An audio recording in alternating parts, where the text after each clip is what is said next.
ارجعی الی ربک راضیۃ مرضیہ۔ اب یہ راضیۃ مرضیہ یعنی اللہ ان سے راضی یا اللہ سے راضی؟ اللہ اکبر۔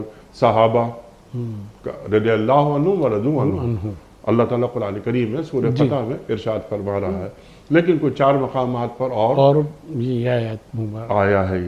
یہاں اللہ تعالیٰ جو فرما رہا ہے یہ کن کی بابت فرما رہا ہے؟ یہ ان تمام وہ کہ جو نفس مطمئنہ پہ فائز ہیں، اور اس میں یہ ہے کہ انسان اپنی تمام کوتاہیوں اور اس کے باوجود بھی اللہ تبارک و تعالیٰ کو اگر کرتا ہے، ایمان ہے، تو اللہ سے تو وہ راضی ہوگا۔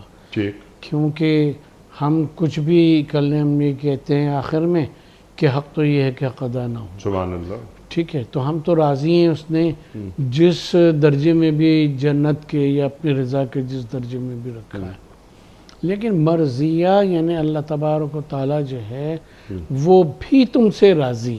سبحان اللہ۔ یہ جو رتبہ ہے یہ بہت بڑا رتبہ ہے، اور جہاں قرآن مجید میں صحابہ کرام رضوان اللہ علیہم کے لیے آیا ہے تو وہ ایک ہمارے لیے یہ دلیل بھی بنتی ہے، اس آیہ مبارکہ سے بنتی ہے وہ دلیل، کہ ہم کوشش یہ کریں کہ جب ہم اپنی زندگیوں کو اس طرح سے لے کے جائیں کہ جب ہم اللہ تبارک و تعالیٰ کے سامنے پہنچیں تو اللہ تبارک و تعالیٰ کہے کہ اگر نزول قرآن کے وقت یہ ہوتے تو میں ان کے لیے بھی کہتا کہ اللہ تعالیٰ جو ہے وہ تم سے راضی ہے۔ سبحان اللہ۔